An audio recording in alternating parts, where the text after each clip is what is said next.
Hola, ¿qué tal? Bienvenidos y feliz año a todos. Hoy vamos a hablar de un tema sumamente interesante que ya tocamos de refilón en vídeos anteriores, y hoy vamos a profundizar un poco en él porque es un tema, como digo, muy interesante y profundo, que es el tema de estas figuras eh, que aparecen tanto en la rueda de la fortuna como en el mundo. Ya cuando vimos estas dos cartas al principio de este canal, encontraréis un vídeo para cada una de estas cartas, la rueda de la fortuna y el mundo. También lo tocamos cuando hablamos de los animales en el tarot, pero vamos a profundizar porque es un tema muy rico. Estos 4 figuras que aparecen en los extremos de la rueda de la fortuna y del mundo, y cuyo nombre colectivo es tetramorfos. Estas imágenes, como vamos a ver a continuación, juegan un papel muy importante a nivel de la simbología, tanto pagana como cristiana, como astrológica, como mágica dentro de la Golden Dawn. En fin, son 4 figuras con una gran riqueza de significado y una historia muy larga, que vamos a ver brevemente en este vídeo. Bueno, estas 4 figuras se llaman, como he dicho, se denominan colectivamente tetramorfos, que en griego quiere decir 4 formas. Su origen y su aparición se remontan al Antiguo Testamento, en la Biblia. En el libro del profeta Ezequiel, describe un carro, que ve un carro de fuego en el cielo, una visión que él tiene, como es un profeta, pues tiene visiones, en el que aparecen 4 personajes que probablemente son 4 ángeles o querubines.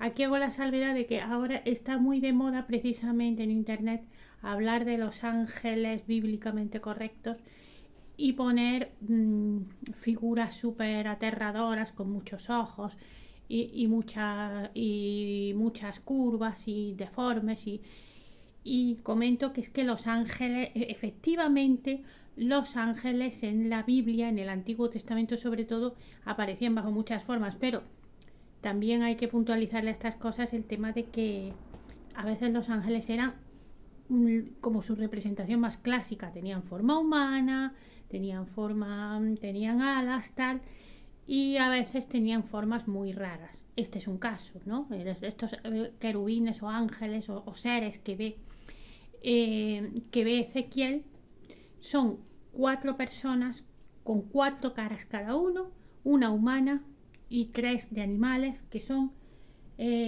un águila, un león y un toro, como los vemos aquí.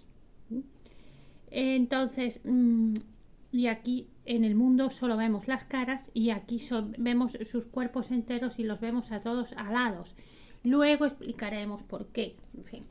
Entonces, ¿por qué tiene Ezequiel esta visión? Bueno, básicamente, si eres creyente, pues piensas que Ezequiel tiene esta visión porque Dios se la envía.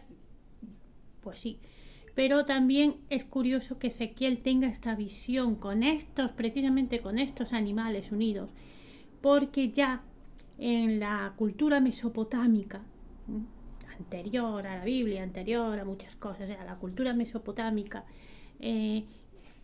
estos animales ya se utilizaban y aparecían en sus estelas, en sus templos, en los restos de sus templos, en los templos. Estamos hablando de miles y miles de años antes de Cristo. Aparecen estos animales como símbolos de los 4 signos fijos del zodíaco: Leo, Escorpio, Acuario y Tauro. Es decir, el león era el símbolo de Leo, el águila el símbolo de Escorpio, el hombre el símbolo de Acuario y el toro el símbolo de Tauro. Eso ya aparecía antes, pues, entre comillas, porque no podemos fechar muy bien la Biblia, antes de Ezequiel. Ya podemos pensar que esto ya aparece en las estelas mesopotámicas y en muchos dibujos. O sea, estos animales, además, por poco que sepáis de las culturas de Oriente, que todos habréis visto en las culturas persas, mesopotámicas, etcétera, el toro, por ejemplo, y el león son animales que nos encontramos constantemente. Entonces, probablemente la visión de Ezequiel tenga cierta base en ese uso espiritual y digamos, sagrado de estos animales, que además se asociaban a diversos dioses de la antigüedad. Entonces, cogemos estos animales y nos vamos al Nuevo Testamento. En el Nuevo Testamento vuelven a aparecer, y quiero que os quedéis con esto.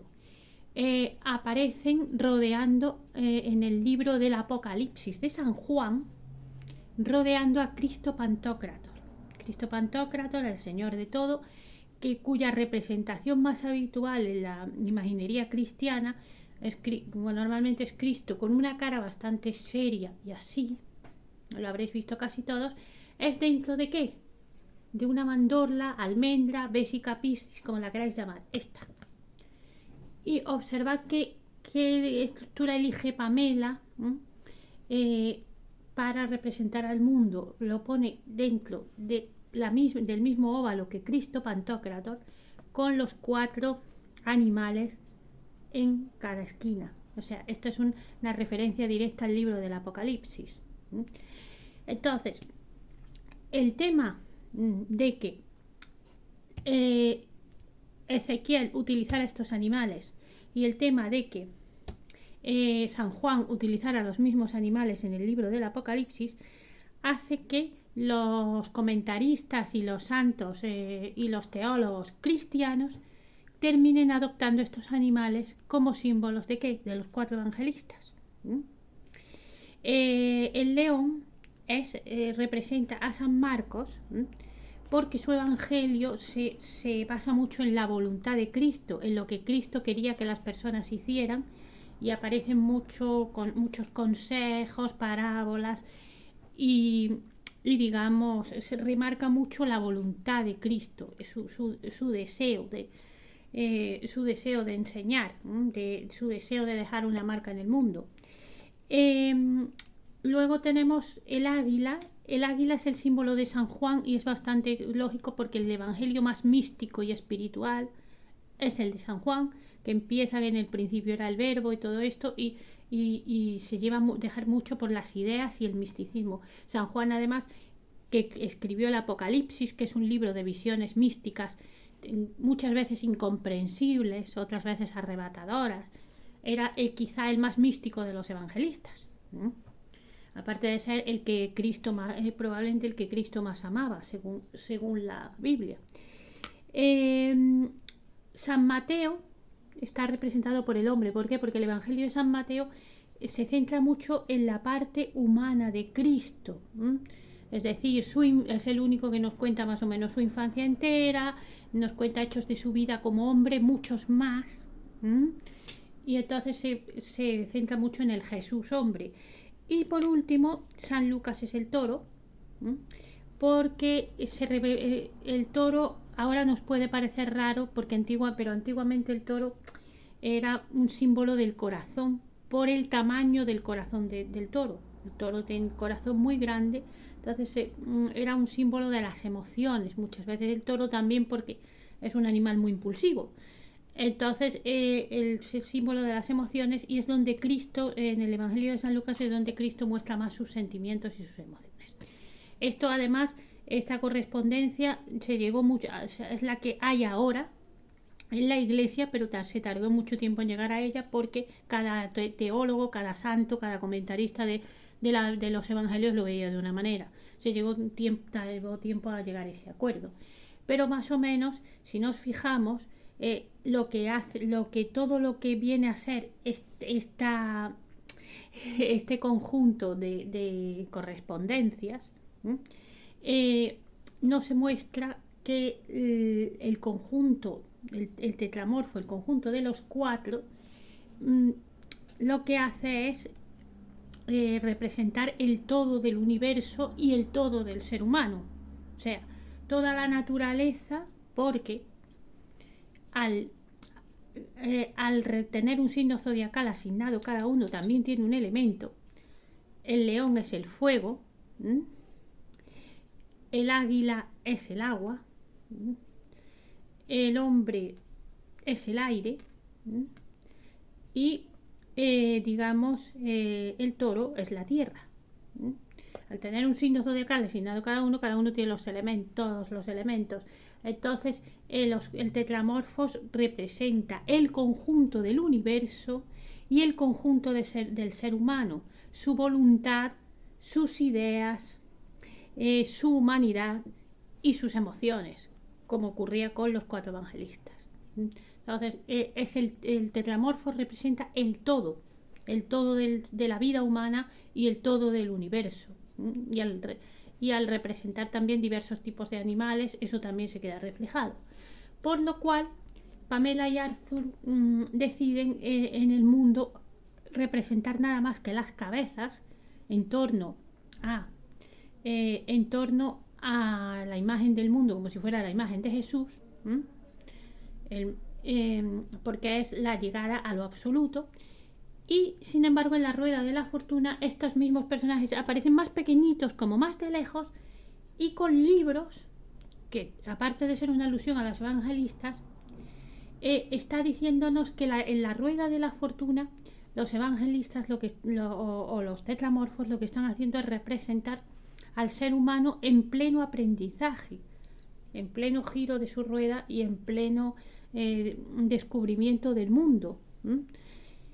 Cuando llegamos a la carta del mundo, que es el final ya del viaje, y estamos en pleno equilibrio y en plena elevación, como la mujer o el hermafrodita que está aquí en medio del óvulo, de la mandorla, que está ya en un equilibrio completo, ya no hay libros de por medio y ya los personajes están como de cerca, como que ya han alcanzado el equilibrio pleno y que ya no necesitan aprender, por eso ya no tienen libros.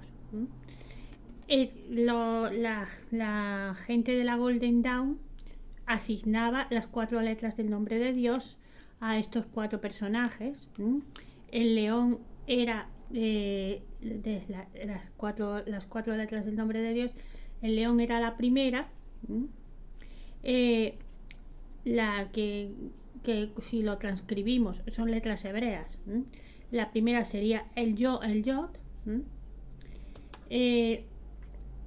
La segunda que es el águila, San Juan, sería Jod. La tercera sería el hombre, que es Bau. Y la cuarta sería el toro, que es Jod otra vez. Es decir, son las 4 letras del nombre de Dios, Jehová, que como ya os he explicado alguna vez, son 4 letras porque en hebreo las vocales no son letras, son signos ortográficos que además se omiten cuando uno ya habla el idioma. Eso pasa en hebreo, en árabe. Entonces el nombre de Dios tiene 4 letras básicamente, y esas 4 letras pues la Golden Dawn las asignó a cada uno de los tetramorfos para resaltar lo mismo. El tetramorfo representa el todo, la divinidad, el conjunto del universo, el conjunto de los elementos, el conjunto de las partes de un ser humano, en fin, lo que es el todo cósmico y digamos la unidad del universo. Y bueno, espero no haberos aburrido. Como veis es apasionante y se podría seguir hablando del tetramorfos porque es un tema muy profundo, pero no quiero aburriros y os dejo aquí y os emplazo para el próximo vídeo, que será la próxima semana. Y os recuerdo, como siempre, que os suscribáis al canal, que le deis me gusta, comentéis y tenéis el botón para donar. Y nada, y nos vemos en el próximo vídeo. Hasta pronto.